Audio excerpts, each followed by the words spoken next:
works have touched the hearts and minds of readers worldwide. But before we embark on this journey of knowledge and inspiration, let us take a moment to reflect on the significance of this gathering in the context of our rapidly digital era. In a world where technology connects us with people, reading books actually facilitates introspection and connection with our inner selves.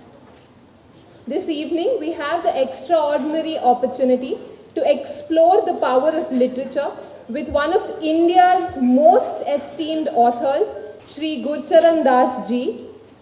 His thought-provoking trilogy comprises of Kama, the riddle of desire, Artha, India unbound, and Dharma, the difficulty of being good, has not just entertained us, but also challenged us to question our beliefs and strive for a purposeful existence. Gurcharan Das Ji graduated in philosophy with honors from the Harvard University and later attended Harvard Business School, where he was featured in 3 case studies. He has been the former CEO of Procter & Gamble India before he actually became a full-time writer. He writes a regular column for the Times of India and 5 other Indian language newspapers and contributes to the Financial Times, Wall Street Journal and Foreign Affairs. Moreover, Mr. Das Ji today will actually share with us a glimpse of his latest creation, which is called Another Sort of Freedom. Once again, I extend a heartfelt welcome to Shri Gurcharan Das Ji and to each one of you, distinguished guests and lovers of literature, to actually start this remarkable evening of enlightenment and celebration. Please join me in putting your hands together for Shri Gurcharan Das Ji. I would also like to introduce Mr. Mohit Batra, a 3rd generation bookseller and also a close family friend who has come all the way from Jaipur to curate this event for all of us. I request Mr. Mohit to please escort Mr. Das on the stage.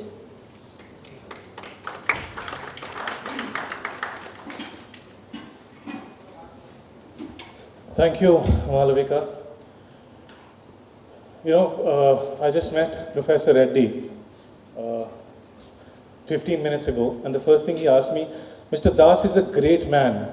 How did you get hold of him? Honestly, I still don't know. I don't have the answer. I'm a 3rd generation bookseller, as dear Malavika said. I come from Jaipur, and I run a bookshop which is almost 1/4 the size of this hall. And I've spent almost 30 years of my life in that box. But thankfully that box was full of books, and thankfully some of those books were written by this great man.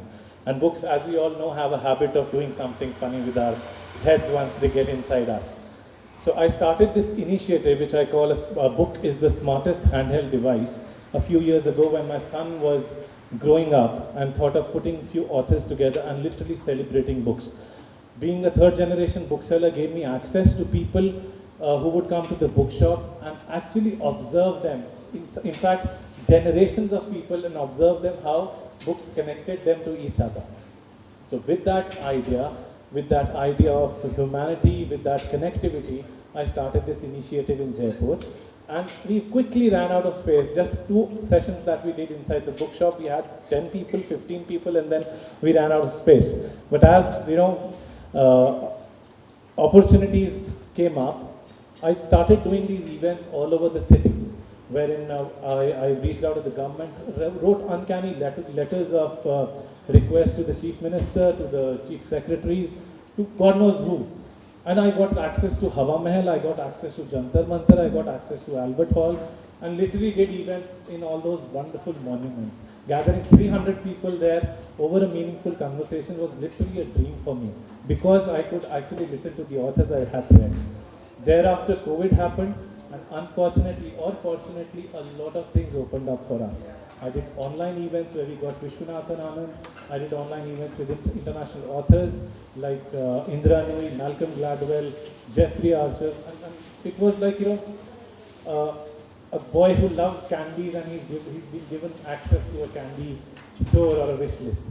So that's how this all came together. And one of the events we put together was on a beautiful book called Ikigai, which I'm sure most of you are aware of. And that is where I connected with Hyderabad. That is where I connected with a dear friend, Praveen Agarwal. If he could stand up, please. He's, yeah, there he is. So I did our first event with Praveen in online, and randomly we connected. And then he invited me to Hyderabad and literally opened the doors of his house.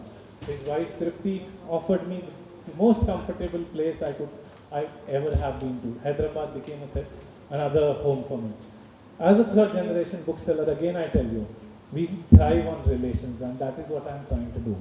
Another event I lovingly did was in Bombay a couple of years ago. We hosted Mr. Parikshit Sani over his book launch, and we had Deepti Naval and Anupam Kher in conversation.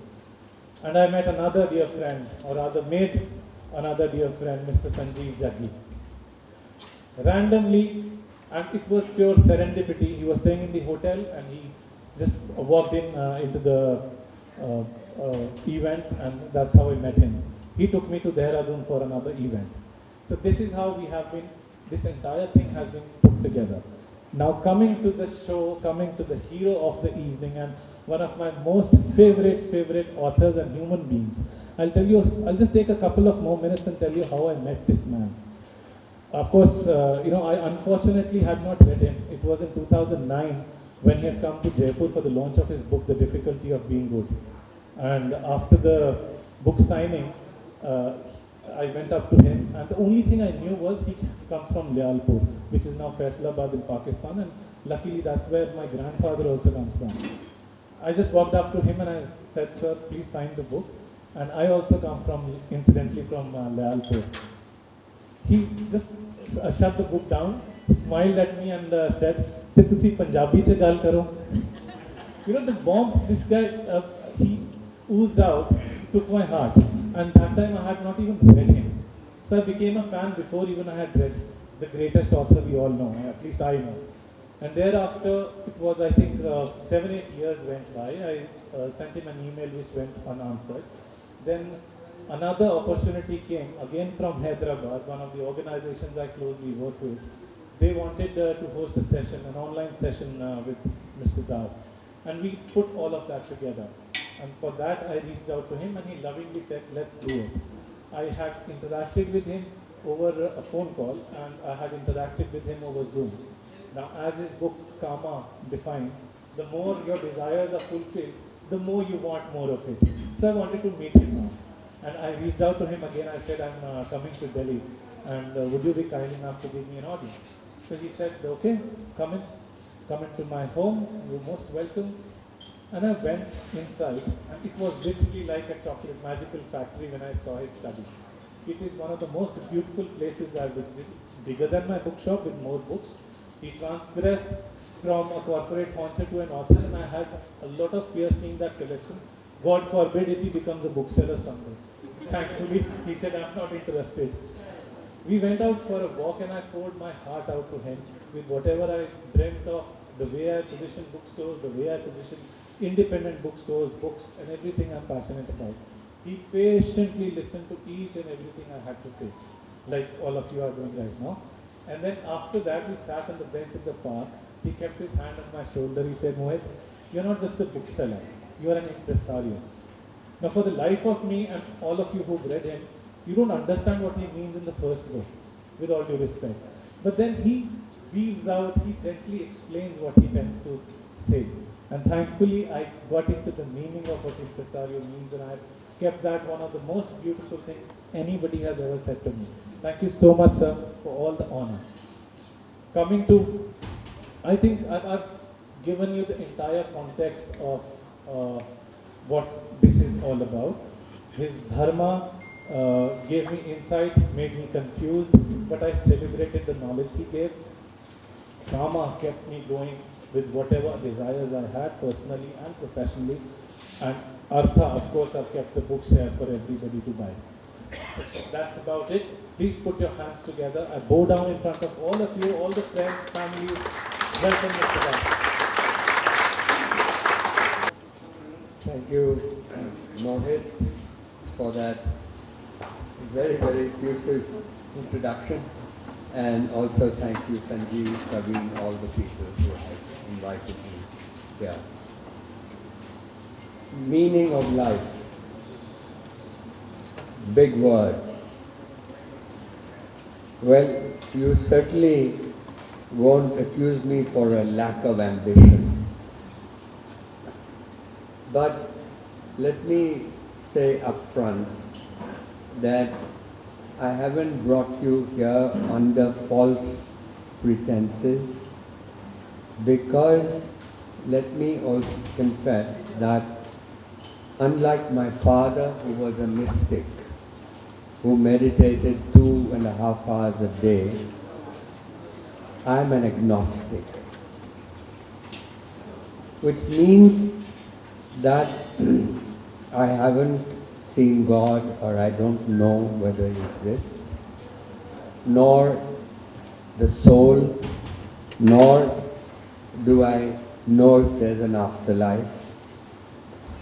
So therefore, the honest thing is to talk about things I do know.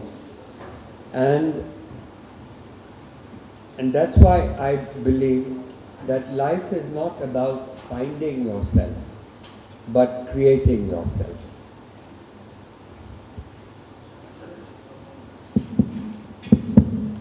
Okay? You can hear me? All right.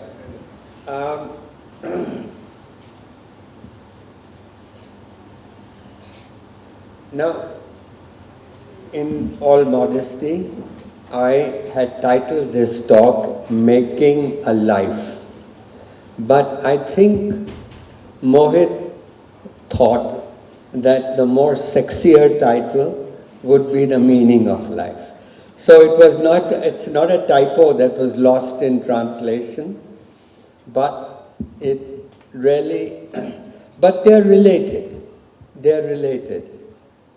You know, we all want to be happy. And I always had a one-line definition of happiness, which is to love the person, to love the work you do and love the person you live with. I thought was a pretty good definition. Of course, it's not originally mine. It's Freud said something similar, but he said it in many more words, and he heard the Purusharthas. Now, like most of you, my education, in fact, we were talking about this in the car, that my education was to go to school like St. Edward's in Shimla, and then to modern school. And so and then of course I got a scholarship to Harvard. So what I missed, I thought, really was I knew the classics of the West, but I didn't know the classics of our own civilization. And so I did, and I actually studied Sanskrit at Harvard. And my mother absolutely fell off the chair when she heard about it. But let me just say that I discovered the Purusharthas. Purushartha is Purusha and Artha. So Purusha is a human being and Artha is the meaning. So it is the meaning of life, Mohit, in fact, provided in this scheme of Artha, Dharma, Kama, Moksha. But also think of it as human potentialities, human capabilities, that when we fulfill the potential that we have as human beings, then that's what Aristotle called a flourishing life. A flourishing life is the kind of life of happiness.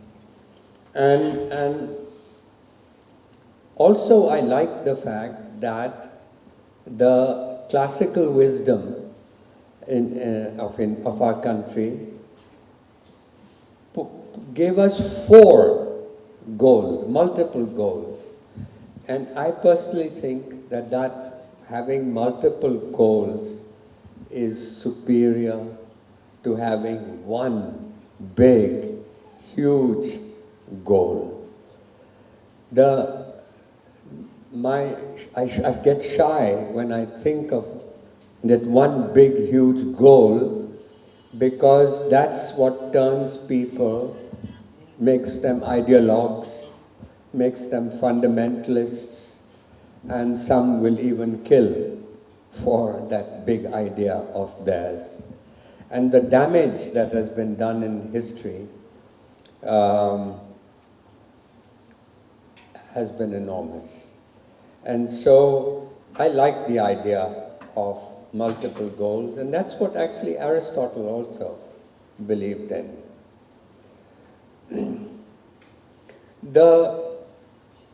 It was actually an accident that these three, I'll put this aside here, and these three books, when I wrote them, I didn't have in mind that this was the goals of life that I was going to be moving towards. By the way, that's a good-looking fellow over here. And when I entered, that was my first reaction. Is that me? Well, it was me at a point in life. One does get older. And anyway, the point here is that there was a famous Kashmiri philosopher, critic named Anandavardhana. At the time of Abhinav Gupta, those of you who may know Kashmiri scholarship, and in the 10th century, he said, or 9th century, he says that a book should deal with one goal of life, a good book. And then suddenly it hit me that, my God, I'd been dealing with one aspect of it. And then it occurred to me, because India Unbound was a story about material well-being, meaning it wasn't how to become rich, but how a country becomes rich, how a poor country will become rich. And my solution it was the first book, by the way, that predicted the rise of India after the reforms. And to me, that was the nirvana. The reforms, most people who were doing the reforms, they were not aware of what a big revolution they were making. But it was it was a story of poverty and prosperity, and so artha. And each book actually, for me, is a form of self-cultivation, meaning that some people, there are different ways we all learn, and I learn by writing.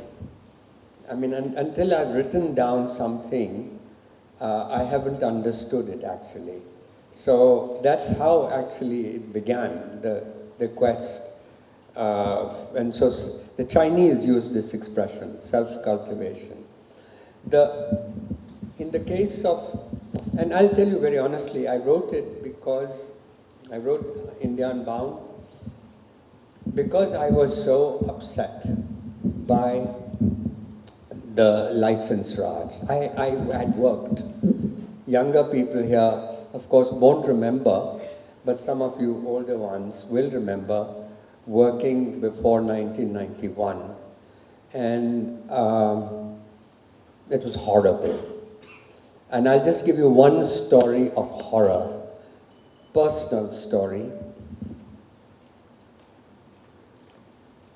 I joined a company which made Vicks Vapor Rub.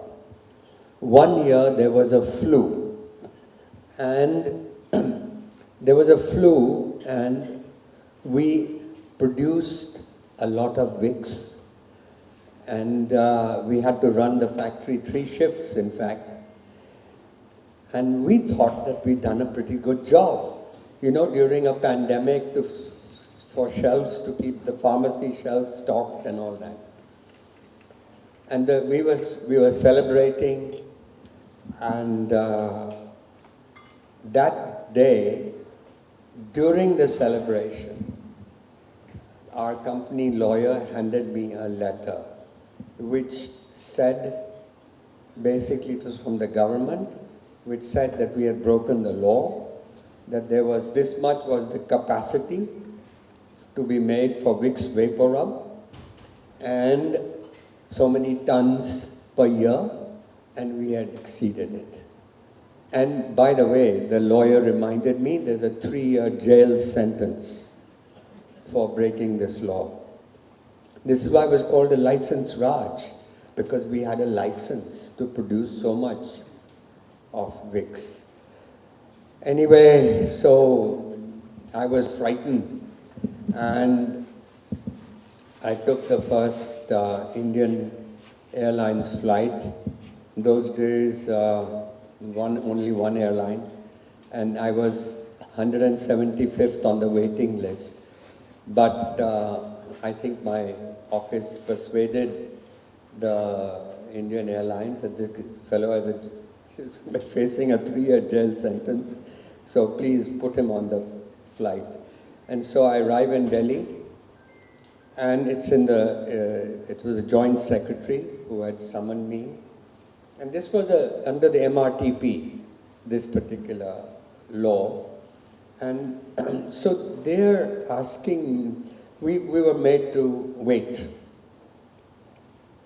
We were made to wait for 2 hours. I had 2 lawyers with me from Crawford Bailey, and they were shivering, so they weren't very helpful. But we were called in to his office, the joint secretary, and he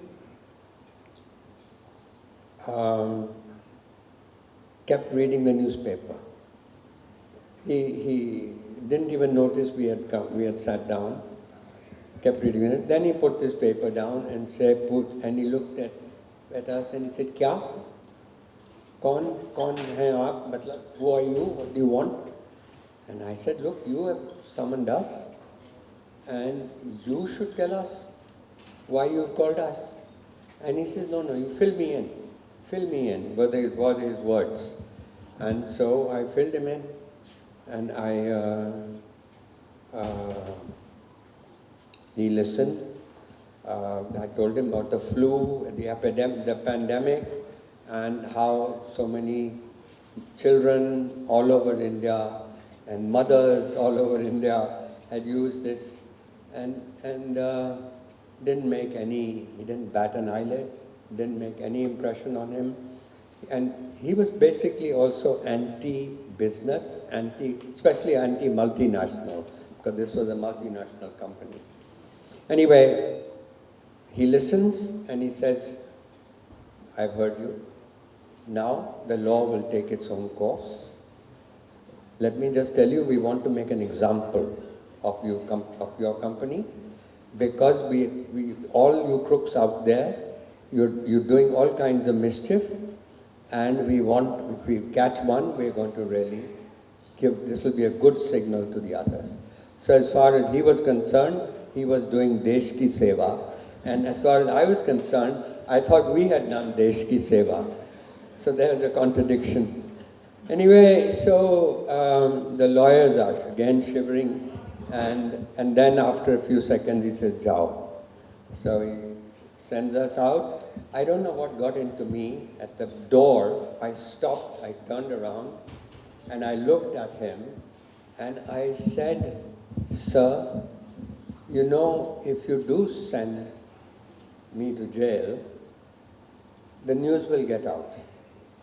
It's not every day that an executive of a multinational company goes to jail in any country." And he said, "Are you threatening me?" I said, "No. The news will get out.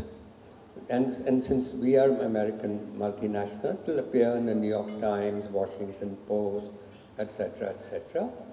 And I said to him, what do you think our country will look like? What do you think our Prime Minister will look like? And what do you think you will look like? That during a pandemic, here's a company that supplied something that benefited the people, and you rewarded that with a jail sentence? The lawyers, and then he said, Jao, Jao. And the lawyer said, why did you say that? Any mercy he would have had, you lost it. Anyway, the story is anyway that they dropped the whole thing. We never heard from them. They didn't even have the courtesy to tell us that they were dropping the inquiry. This was in the 70s. This was late 70s, I think. Anyway, so I just wanted to tell you how life was under the license Raj and how far we have come as a country. Anyway, that's not actually related to the subject of this. I just thought it was a nice...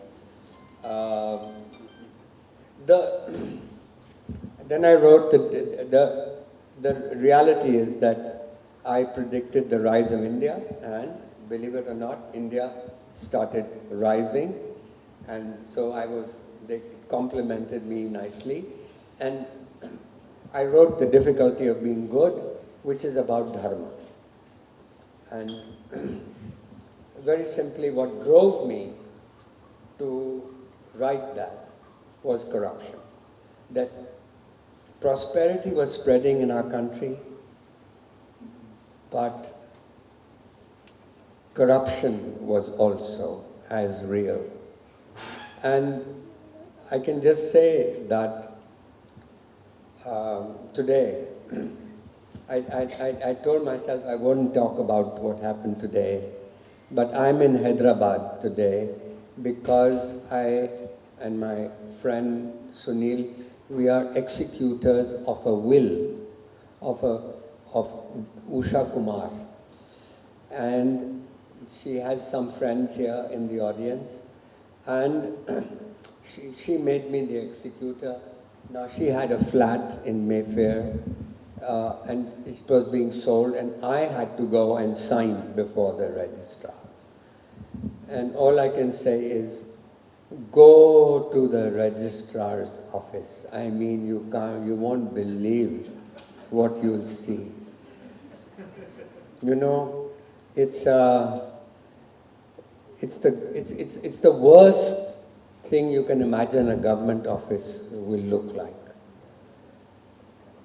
The only thing missing were the mice were not running all over, but everything else was there. And we waited and so on, but I didn't mind the chaos at all. The chaos is India. And so we grow up with that chaos. But I minded that everything was untidy, the files were thrown around, but the worst part of it was I discovered, which I didn't see for myself, but I learned that every single paper that we signed, there was a bribe that had to be paid to somebody. And that was just, disgusting. I think nothing diminishes our country more than corruption. Anyway, read The Difficulty of Being Good, even though you guys don't have any difficulty in being good, but read it because it's an interrogation of the Mahabharata. And it's an interrogation of each principal character who represents one moral idea, such as Duryodhana represents envy of the Pandavas. Ashwathama represents revenge for the death of his father. And so I look at these moral ideas and my background is moral philosophy. So it was something that I had a good training and a chance to relate stories about the Ambanis and all kinds of people who are people that you know today and a fight. So it's about our lives. Finally, the difficulty of being, the last third in the trilogy was the riddle of desire, karma. And the only thing I can tell you is that our ancients were very wise. In most religions, almost every religion in the world denies desire.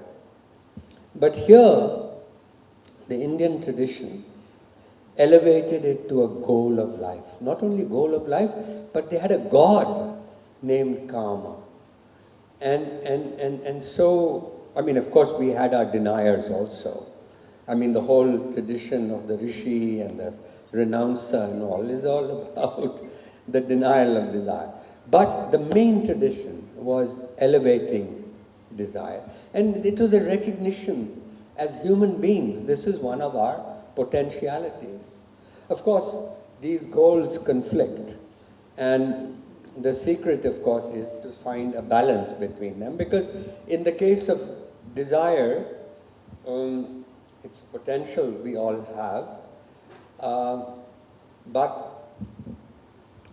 there's dharma, which is our duty to others, and karma, which is a duty to ourselves, to fulfill ourselves. And so, if you think of having an affair, you have to worry about the people, you'll worry about your spouse, or your children, if you have the affair, and you also worry about the other person. And so, and that's the dharma in you. But at the same time, if you then decide not to have an affair, you're going to resent it all your life. And my God, what an opportunity. What a great thing I lost, you might say. Maybe I'm speaking like a man, but I think women also have a strong sense of desire. My point is, they conflict, and that's why actually the Kama Sutra has a very good answer.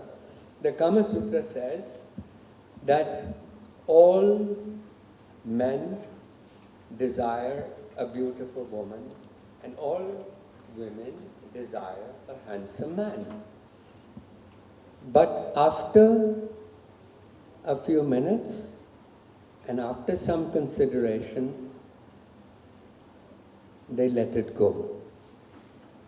They just let it go. So, anyway, now the fourth,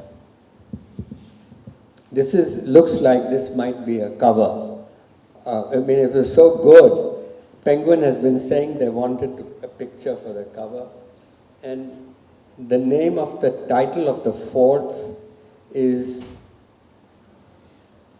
Another Sort of Freedom, which is my way of talking about moksha. Now, how does a secular, non-religious person handle moksha? And so that's why you should read. It's coming in October. You should read Another Sort of Freedom. The nice thing about this photo, Mohit, was that I think the looking out the window suggests a sort of searching look, search. And that's the story. It's a lifelong search for a certain kind of freedom. And it's a non-spiritual, non-religious, non-transcendental, all natural, no supernatural additives, all organic understanding of moksha. And I discovered that actually the original meaning of moksha in Sanskrit had no religious or spiritual connotations at all. It meant just to be free. So if you looked at, the Monia Williams, the Sanskrit English dictionary, which is the best place to go, it gives many examples of moksha. A person who's paid his debts, mukti ho gayi. A person who comes out of jail, he has achieved a certain freedom, and many such examples. But the fundamental lesson that I learned while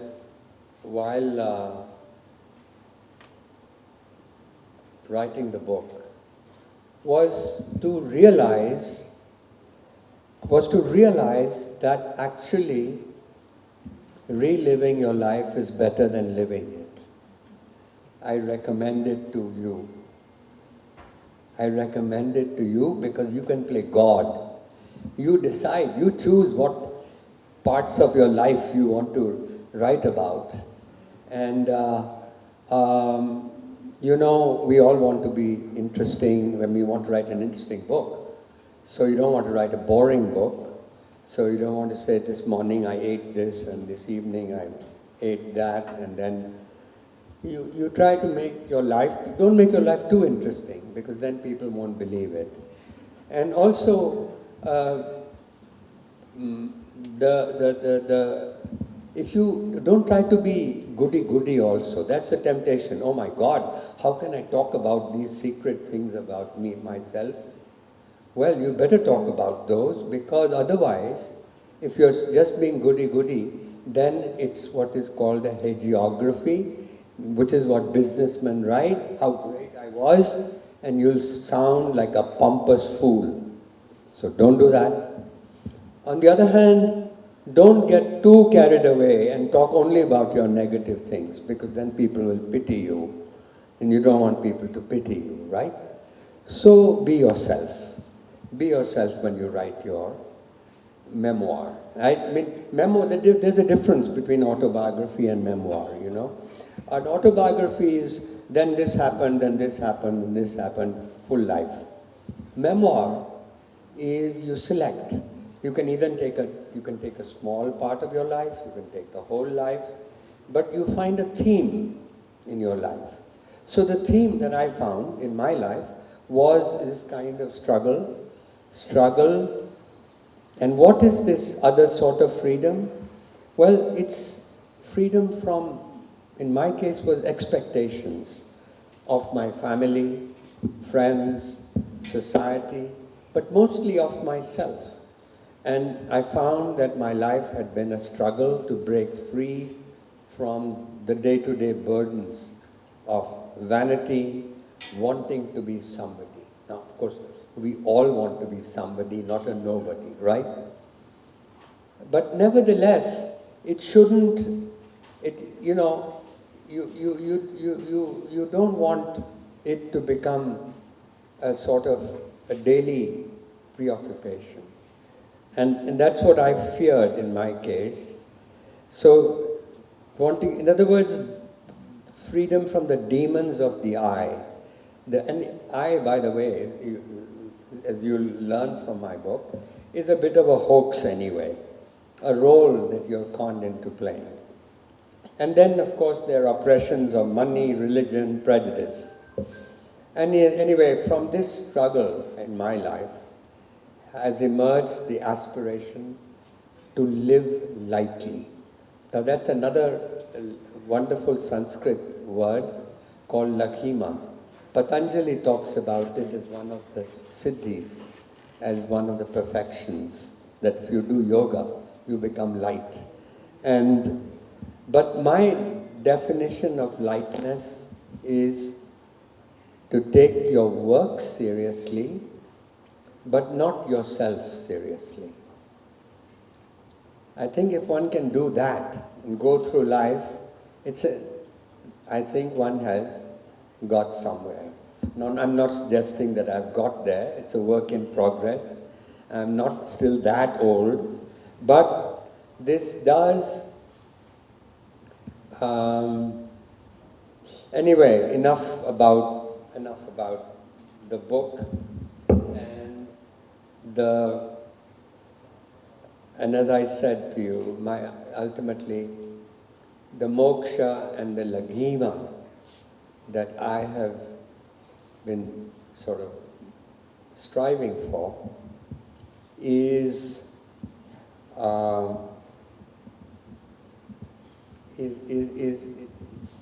something that one can experience living now. It doesn't have to be in the afterworld and so on. So how did I end up here? And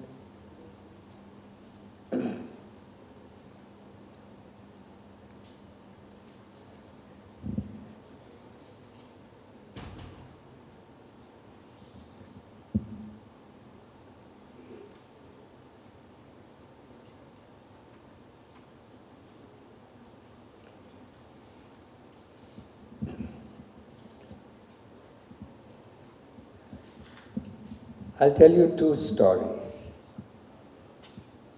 to illustrate what I'm talking about. Let's do a quick time check. Mohit, how are we running? I don't want to bore people. We have? Okay. I may need 15, but let's see. Let's try and do it in 10. Okay. So, making a life or the meaning of life, I want to illustrate that through two stories. One is my own story, and I'm telling you that not because I'm important or anything, but because one person's life is the only true data that exists, data of history that there is. And a story honestly told is really something of value. The second person I'm going to talk about is my mentor, who was an assistant security guard who came to work at Procter and Gamble. And then he was metric pass.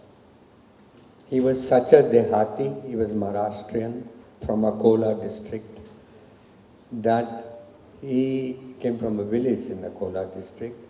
He was such a Dehati that he could not pronounce, his name was Kamble, and he pronounced our company's name as Procter and Gamble. And so, now, we're not all Mozart. Meaning Mozart at the age of 3.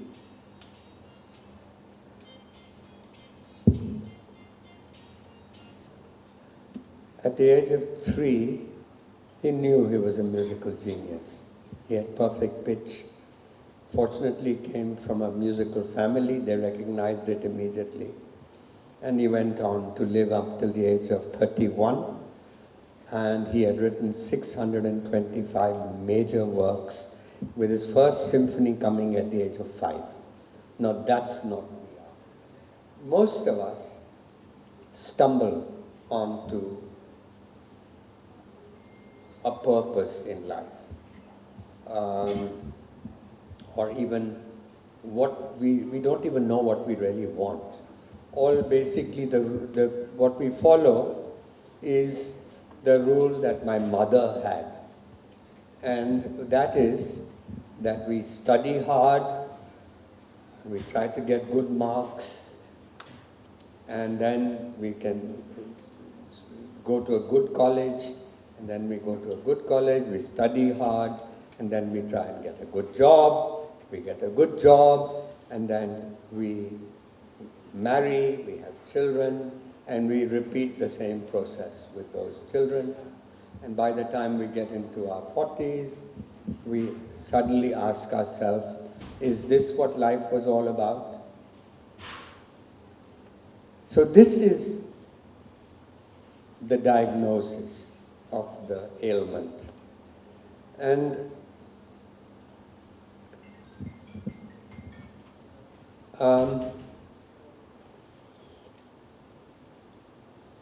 my first memory is that when I was 4 years old in Lahore, 1947, before independence, before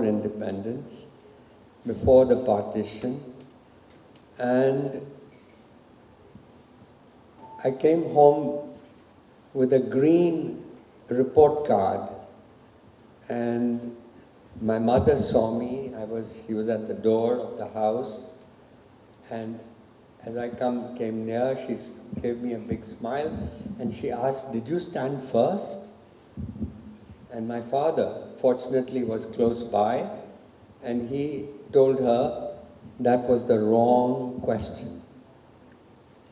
You should be asking him, what does he enjoy about school? Does he like to draw? Does he like to write? What does he like doing? Who are his friends? And so on. Anyway, my mother didn't heed his advice. What he was opening up for me was the idea of making a life. And what was she doing? She was opening up the idea of making a living.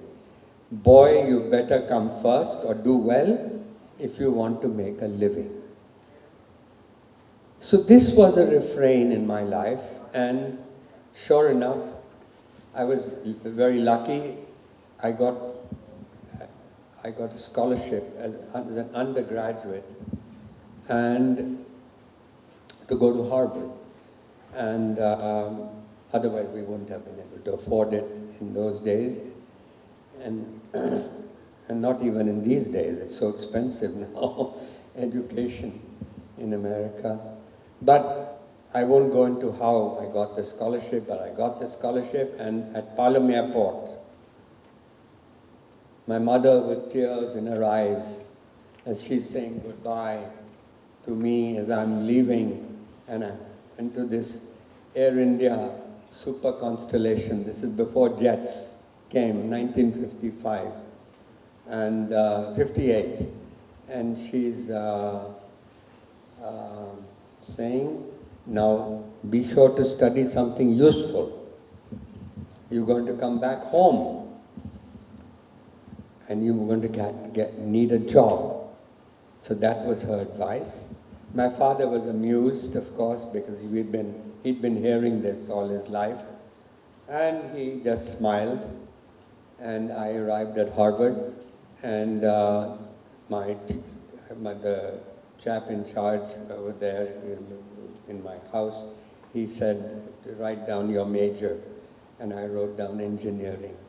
And he said, son, there's a college down the river called MIT. You'll become a better engineer if you go there rather than here. Anyway, my mother's advice was forgotten in the very first week, because when I saw the course catalog, and what did I study for the next 2 years? Greek tragedy, Russian novel, Chekhov, Renaissance painting, Bauhaus architecture, economic history, Sanskrit love poetry. We had a great Sanskrit teacher, Ingalls, at that time in college. And so I studied nothing, in my mother's words, useful. And I finally, even Harvard got a little, impatient. They said, you got to declare your major. So in my third year, I wrote down philosophy, and I graduated in philosophy. And then I got a scholarship to go to Oxford to do PhD, a DPhil in philosophy. And I came back home to my family in Chandigarh. That's where they were living. And just before going to Oxford, I asked myself one evening, do I really want to spend the rest of my life at that stratosphere of abstract thought? No.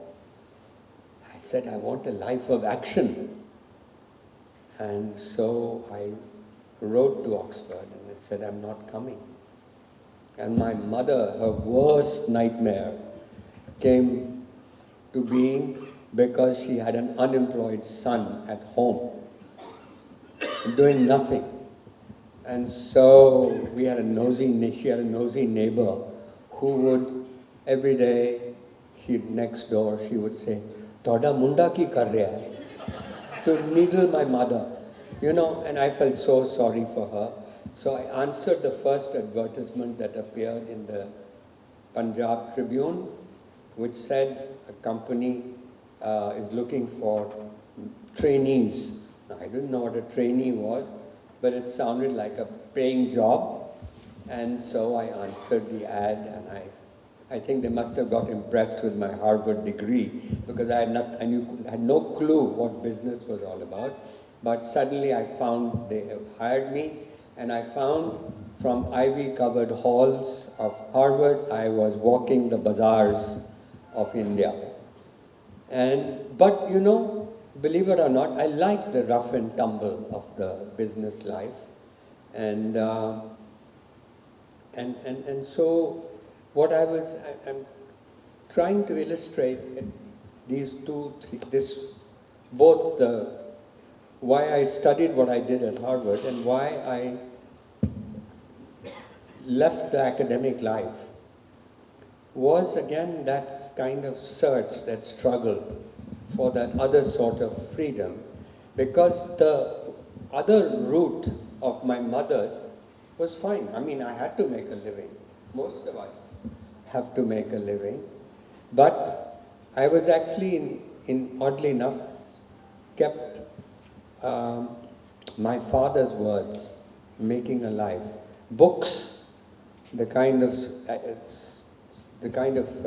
books I've read are what's responsible for the books I have written. I wouldn't have been able to write these books. And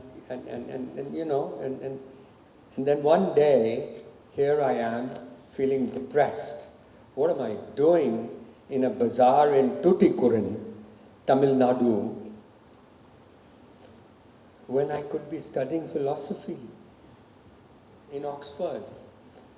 And so I said, I must do something else. Fortunately, I discussed it with my father, and he said, he said, I wear two hats. I have my hat of an engineer, but I also have a hat of a mystic, and a very serious mystic. He says, you've got Saturdays, Sundays. You don't have to play golf like your buddies. Read and write and do something. Anyway, I followed his advice, and one morning, I think it was in Tuticorin, if I'm not mistaken, or maybe not there, but a place like that. Small town. It was the weekend, and I even remember it was Sri Krishna Lodge. Sri Krishna Lodge is where I was staying. All salespeople used to stay there. And I said to myself, well, it must be a morning like this when Shakespeare sat down to write Hamlet. So I sat down to write my first literary work, which was a play called Larinsa. And I was 22 when I did this, and oddly enough, the famous theatre group in Bombay, the Alec Padamsee, Jason Dakuna, all these theatre, they were judges and all, but they gave my play a prize. And so I was on my way. I got a prize, they performed my play, BBC performed it on BBC Radio. Those days BBC Radio performed plays, Oxford University Press in UK published it. So I started writing a second play. It was on Mirabai. And by this time I was transferred to the headquarters of my company in New York. And I tried to peddle my play. to producers in New York, and everybody sort of threw me out, except one lady, a black lady named Ellen Stewart at La Mama Theatre, off Broadway. She liked it, and she got a director who converted it in Meera Bhajans into a rock musical. Can you believe that? Meera Bhajans as a rock musical. It's the best production of Meera there was. Anyway, so I began writing, and that was so I was living a double life, wearing two hats. And the reason I'm telling you this story is because when I got into my 40s, I felt exactly the same way as I mentioned to you that we all feel. Here I was in a meeting where there was I was at that time, I was at the world headquarters, and I was the managing director, Procter & Gamble worldwide for strategic planning. And the Pampers group of managers who were marketing Pampers, manufacturing it, were all together, and I said, what am I doing? Pampers in Cincinnati, Ohio, and in India, a fire was burning. That is because the reforms were in trouble. The Congress party had turned against Narasimha Rao. And some of you will remember, the left, it wasn't the leftists, it was the left wing of the Congress party that wanted to kill the reforms. And I heard a news on an NPR radio about this, and I was very upset. Anyway, long and short of it is that was the trigger for my quitting and coming back home to India and becoming a writer, leaving the corporate world. So the point of this story, it's gone on a bit too long, but the point is, I made, and now for the last 25 years, so 25 years of business, one career, 25 years as a full-time writer. That's been my way of making a life. Now, but I don't want to suggest that this is how you make a life. There are many ways to make a life. And I just want to quickly tell you about Kamble, because Kamble made his life on the job. Now that's an achievement, because there was a study done in the UK in the 1970s which showed that people who worked, white collar work, blue collar work, any kind of work, it was a very broad study. It was devastating. 69% of the people hated their job. Can you believe it? Now, and here was Kamble. Kamble would have paid us to come to work. He was that kind of person. Now, why was he that kind of person? He came from this village I told you, he didn't know English, and he was like a child. You know what a child is, that if it's raining outside, the adults will all carry an umbrella, and there's a puddle on the road, and the adults will go all around the puddle. What does a child do? Child will go and jump into the puddle to see what it feels like. Kamble had that sort of curiosity, and many more things. Time kitna ho gaya hai? Couple of minutes. Okay, I have only 2 minutes to talk about Kamble, but I could go on a full story on Kamble. Kamble is still alive, but I can just tell you one thing about him, that the company quickly recognized that they had something very special in Kamble. His first, from security, he was tired of working at night, so he asked the personnel manager, look, I want to give me a daytime.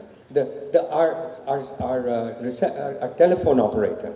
You know, in those days we all had telephone operators, and she had those things that, you know, the wires that you put in. And so Kamle was fascinated by all that. And Kamle says, look, she's going on maternity leave, she's going to have a baby, and when she comes back, I'll go back to being a security guard at night. And the personnel head says, are you crazy, Kamle? We're a multinational company. We get calls from around the world, and you can't even speak English. So Kamle went very, and that was, Mohit says I don't have time to tell you the whole story, but just let me tell you the ending of the story.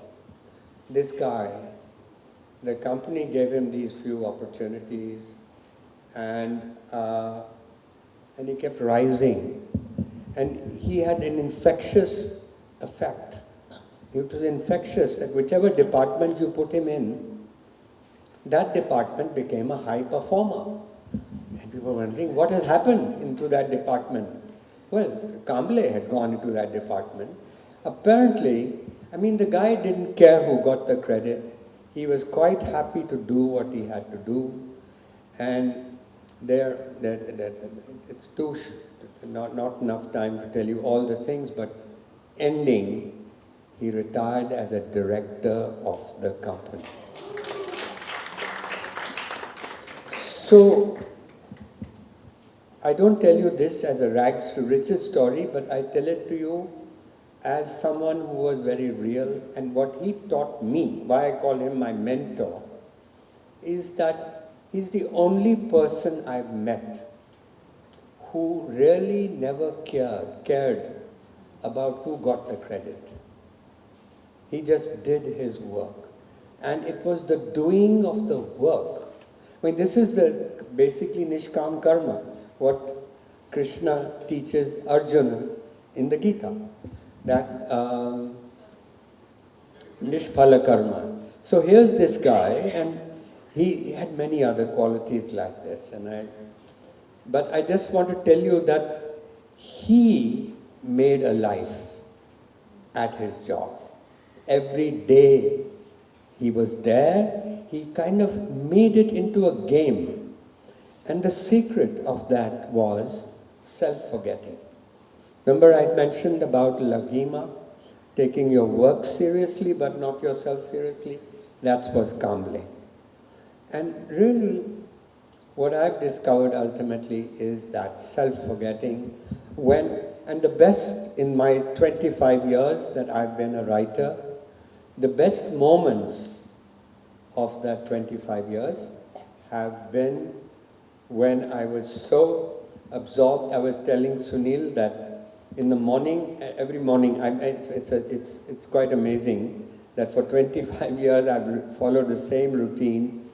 I wake up at 5 in the morning.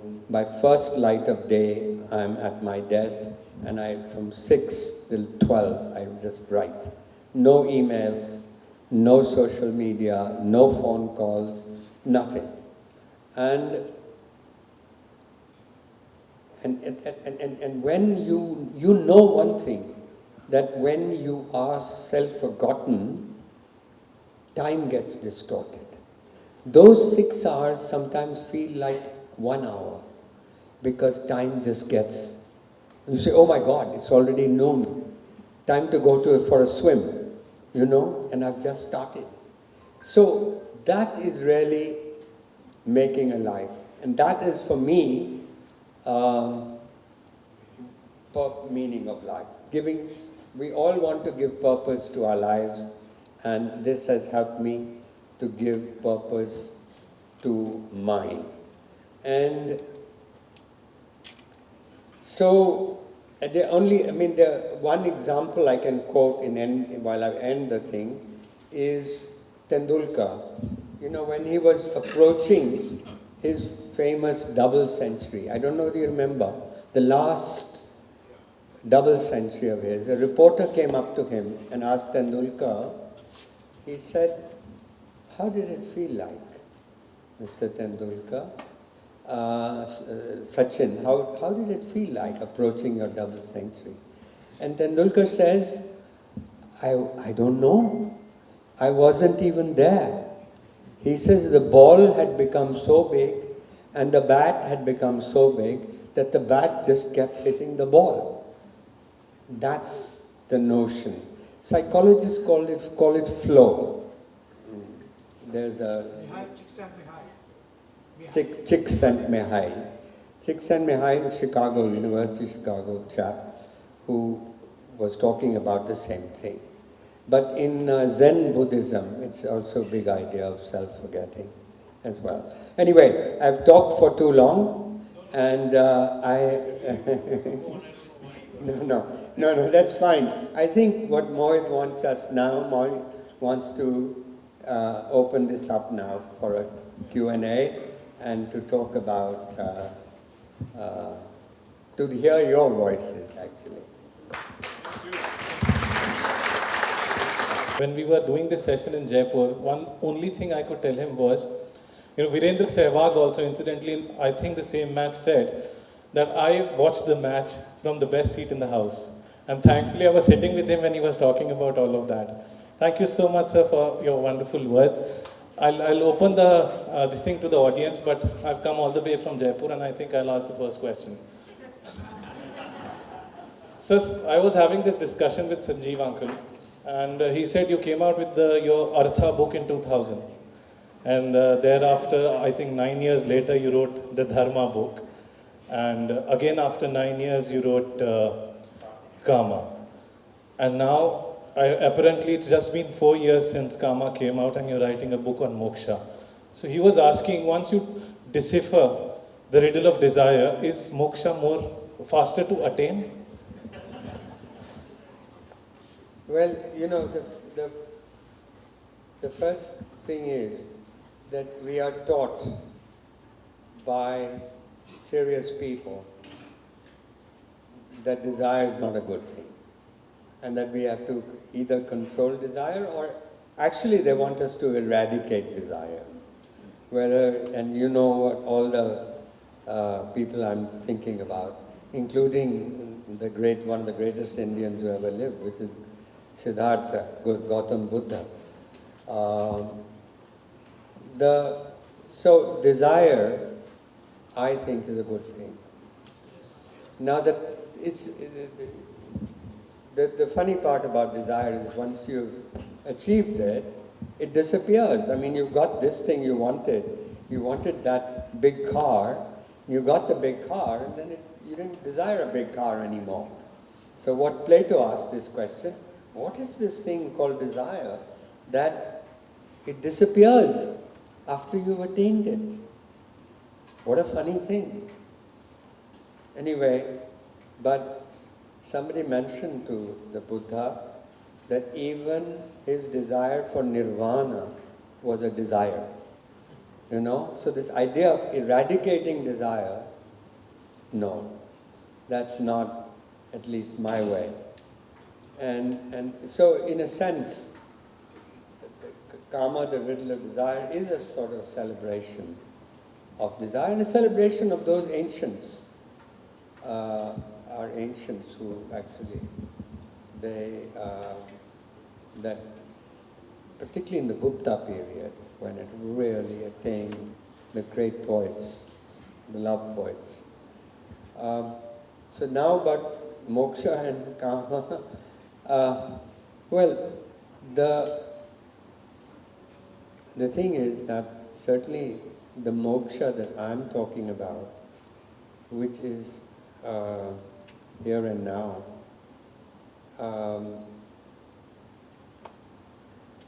that doesn't require you to give up desires.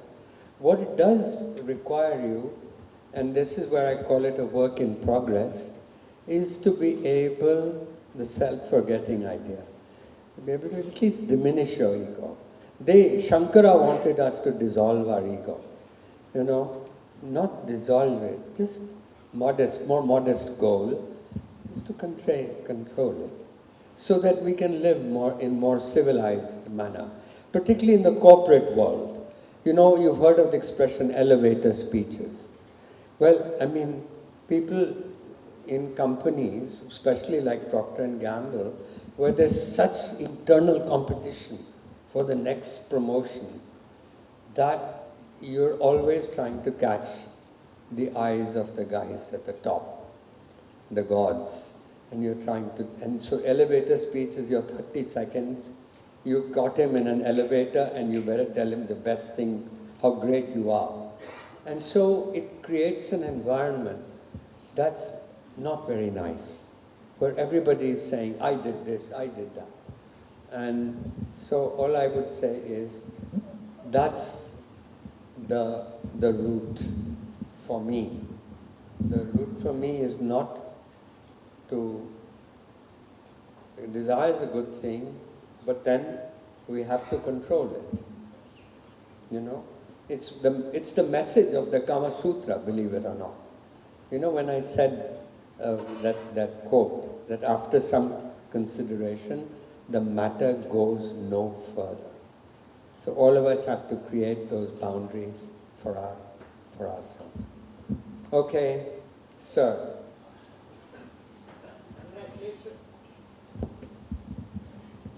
Congratulations, sir. It was an excellent lecture, and this is more a continuation of what he has already raised, sir has raised. Now, is moksha, sometimes we are told in Hindu philosophy, as the ultimate objective of life. So, what according to you is the link between dharma, artha, kama, moksha? Thank you. Okay, that's a good question. And I would just first tell you historically.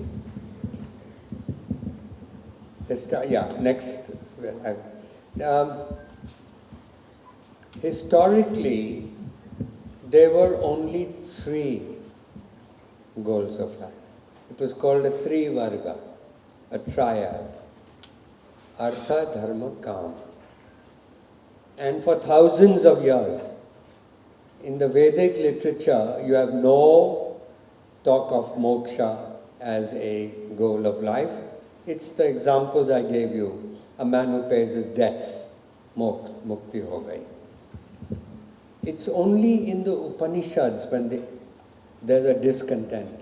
Upanishads were these mental experiments these guys were doing in the forests by the Ganges and all. And but it got full blown with Shankara in the 8th century. And it was after that, it was not just one of the goals of life, it was the supreme goal of life. Now that's my problem with anyone who has a supreme goal in life. And that may be just my problem. My father was the other way. My father believed genuinely in the afterlife, and that's what he was. But there's room for all of us under the sun. And so I would just say that I go back to the origins, and I go back to the Trivarga. Even in the Mahabharata, only one place in the Shanti Parva is moksha talked about. And there also, it's not the overwhelming thing. The Mahabharata was an evolving text, you know. It began in the 5th century BC and ended up in 5th century. 1,000 years it evolved. And in the first Mahabharata, Krishna is just a friend of the Pandavas. He's not a god. In the second Mahabharata, the first one is called Jaya. It's only 8,000 verses. Second Mahabharata is called Bharata, and it's 20,000 verses. And Krishna has become a Kuldeva, Vasudeva, but with the Vaishnavites afterwards, around 1st, 2nd century AD, Krishna becomes God with a capital G instead of a small g as a Kuldeva. Anyway, all that is a part, but I would just answer to you that it was accidental, I think, that moksha, the Indian civilization took that route And thanks to people like Shankara, or even before that it had started becoming a big deal. Yes, sir. My question, sorry. Oh, sorry. I think he had been asking me. Yeah, sure. You spoke very eloquently about Kamle. You spoke about Kama and your father's mysticism. My question is about karma, sir.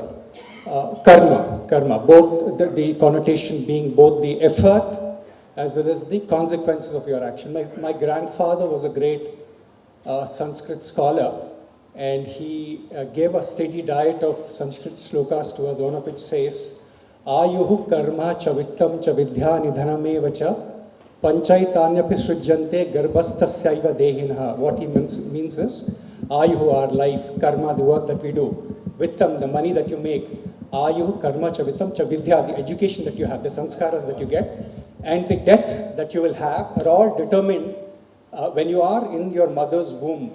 Now, this is a very fatalistic view of life. It says everything is according to a predetermined divine script.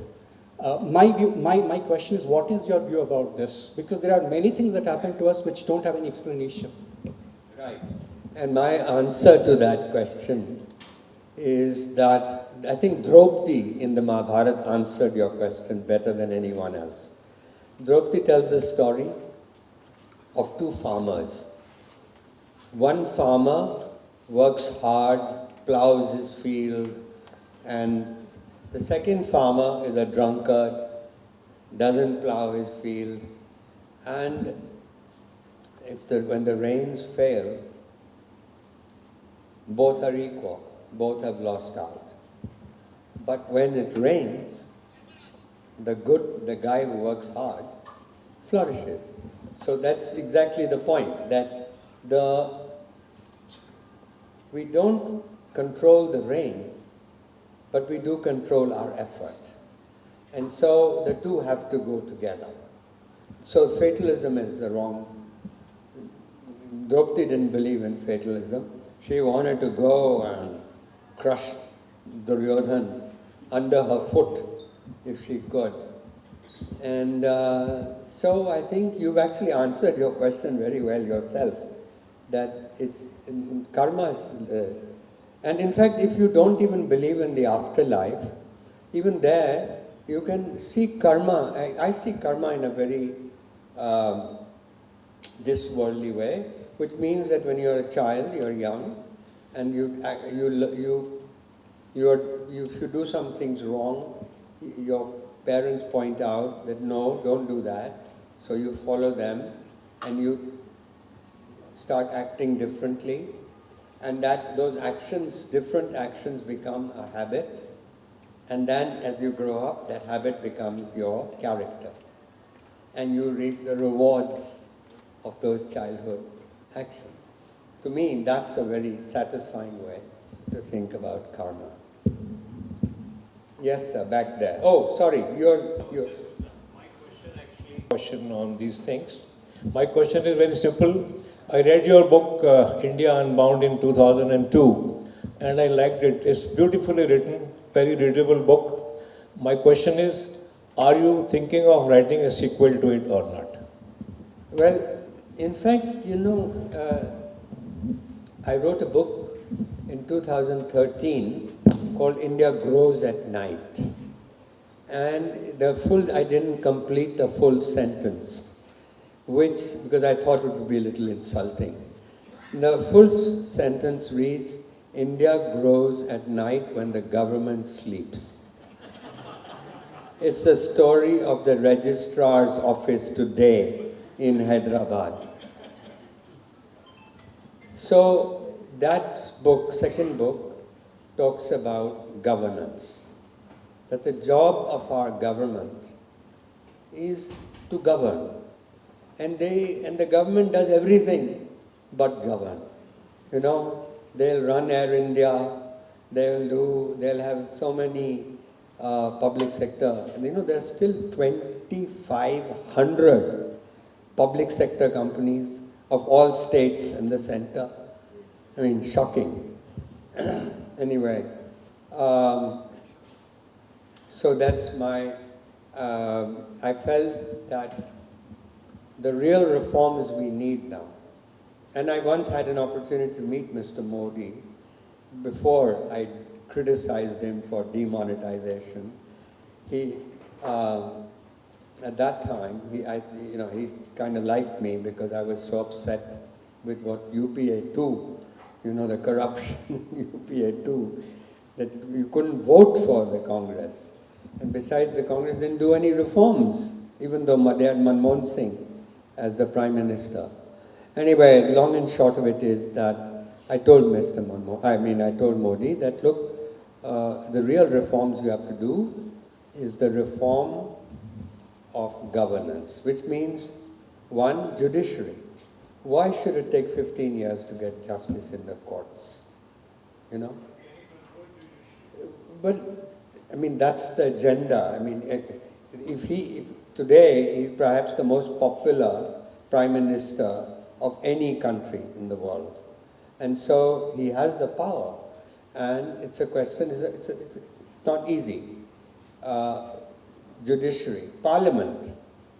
1 out of 4 members of Parliament, as well as of the Vidhan Sabhas, has got a criminal record. And many of those crimes are serious, murder, rape, those kind of crimes. Something wrong with that. Take the police. Why is the police the handmaiden of the chief minister? We were talking in the car that today to get the police to put an FIR, you have to bribe them or you have to know somebody powerful. And finally, bureaucracy, the 4th pillar of governance. The bureaucracy, why should a civil servant who works hard, who really is effective, why does he get promoted on the same day as a batchmate who works 2 hours a day and does nothing and just does politicking? Something is wrong with that organization. Those are the kind of problems I feel that more than even economic reforms, those are the reforms we need. Okay. Ki waqt ho gaya ji? Go. There were some questions at the back. Let's.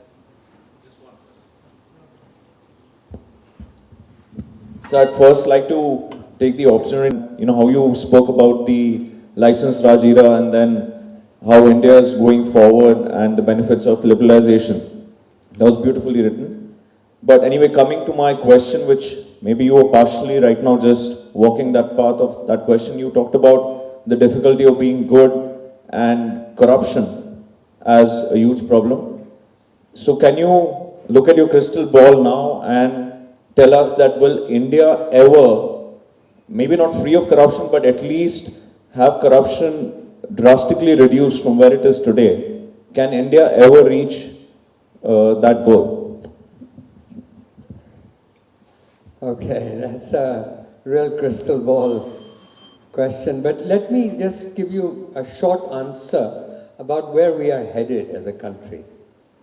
I believe from 91 to 2021, that's 30 years, India has grown at 7% average net of inflation. So that's real growth. And that's for a democracy, that's something to be really proud of. And in this period, we have lifted 400 million people out of poverty. And believe it or not, we didn't lift people out of poverty before 91. But the reality is that China has done much better. China has grown at 10%, we grew at 7%. That 3% means that the Chinese economy today is 5 times bigger, which means that today our per capita income in India is $2,200 per person. China is $12,000 per person. We are a $3.7 trillion economy. China is a $19 trillion economy. The purpose is not to depress you by comparing with China. The purpose is that the flaw in our model of growth of the last 30 years is that we have not created an industrial revolution. And if we have not created an industrial revolution, how are we going to take the people, surplus people, on the farms? 45% of Indians are working in agriculture. How do we take them to higher income, higher productivity jobs? Rest of the world, manufacturing is about 17% of GDP. It should be double of that. And so this failure is, we thought that we could go from a green revolution. And the green revolution is a great achievement. I mean, we were a basket case in the 1960s. Today, not only do we feed 1.4 billion people, during COVID, we gave free food to 800 million people for 3 years. I mean, with nobody starved. So, the question is still, yeah, so I'm just saying that we have to create an industrial revolution. We have to create manufacturing, come back and do better. And the answer was given by Japan after the war. Japan rose first, then Korea, Taiwan rose, and then now China has risen on the same mantra. Export of labor-intensive manufacturers. Simple, one-line mantra. We have to do that. Now, PLI scheme, we're doing a number of these things, but I'm not sure they're going to work. But I do believe that we will, the conditions today are better. Infrastructure is much better. Digital revolution has happened. Many, many things I could. But the point I want to make is, before I come to governance, that if we keep growing at 7 till 2047, 100 years, then for the next 25 years, India's per capita income will be not $2,200 but $11,500. And our and we'll be a middle class. In other words, we will be a middle income country. But crucially, I think we will somehow do a better job in this area. For that, we need to do reforms. Now, governance was your question, and I'm afraid I don't have an answer. I don't know. We won't be a developed country unless we do those governance reforms. Neither will China be a developed country unless it gives freedom to its people. We'll both get stuck in the middle income trap. Okay, I guess we are done. Thank you so much, sir. So to wrap it up quickly, I think if we all just simply become our respective Kambles in our own fields or industries, whatever we do, I think that will help in why, the purpose, and that's when my journey started. Very small journey. 1999, my dad shifted against my wishes to shift to Hyderabad from Kolkata. I was in college. At that point of time, I had only two dreams, to own a bike and to own a computer of my own. In the first year of college, both the dreams got fulfilled. And henceforward, it was only bonus. So when I consider my life, that whatever I'm living today as a luxury or whatever comforts I have in life, I consider it as a bonus. And that has made me grounded, that has made me more gratitude towards life and people around me. That also brings me to my sole statement, which is give life to a living, which is very closer to, sir, what you spoke about in the first half of our discussion with you. In the journey for the last 2 decades and whatever I learned from my friends and family, we have designed 12 life sutras based on Give Life to Living, which I'm not going to talk about it right now, but I'm just going to bring forward a couple of points from the 12 sutras what we have designed. One is slow down, which has helped me tremendously in my life and my choices in my life. In your phone, you have a way to capture a slow-mo video. When you take a video with a normal situation and a slow-mo video, you will see a difference. You see a finer aspects of life. That's what slow-mo does for you. This is a very small example. I've also started living a minimalism life. Not that I have quit things, but that has also helped me to go free. I mean, today if I have to look at myself, I'm wearing, my friends were talking about brands, and I told them, you haven't named my brand I'm wearing a Max 350 rupees t-shirt, wearing my logo on my chest. And that's what minimalism has brought me to. But that doesn't mean that I have traveled 3 countries in the last 3 weeks. So minimalism has helped me a lot in terms of realizing the purpose of life. Unclutter, which is another mantra which I have been following. I'll give you a small example of unclutter. There was a professor and he gave a sheet of paper to his students, and it's one sheet of paper and there was only a dot in that paper. And he asked to please give the narrative out of it. And everyone in the room, in the classroom, wrote about the black dot, describing about the size, the position, and what it means. But nobody spoke about the white paper. And that's what the majority of our life is. You know, our life is filled with a lot of beautiful things, but then we clutter ourselves for things which is not required. Let go. When we hold something very tight in our hands, pretty tight, who gets the pain? It's us. Either we are holding too much of fear, or too much of ego, or too much of power. You know, it hurts ourselves. So let go. Let go of things. It really liberates you, and we all live in a more beautiful way and truly live the life we would like to do. Friends, today's evening was brought to you by Mohit Batra, a dear friend of mine, Sanjeev Angal, and myself, just to make sure that all of us vouch on the life of Mr. Das and his books. That was the whole idea, to bring all of us together to this room. We would also like to collaborate in future with all of you. If any one of you would like to collaborate with us for any such events, we'll be happy to do that. On this note, I would like to thank my friend Sandeep Rathi, who helped me to get this venue. I would also like to thank V Green, Mr. Ravi, who has designed this wonderful, and he chose this photograph for the backdrop. I would also like to thank HGA for this wonderful venue and also accommodating us.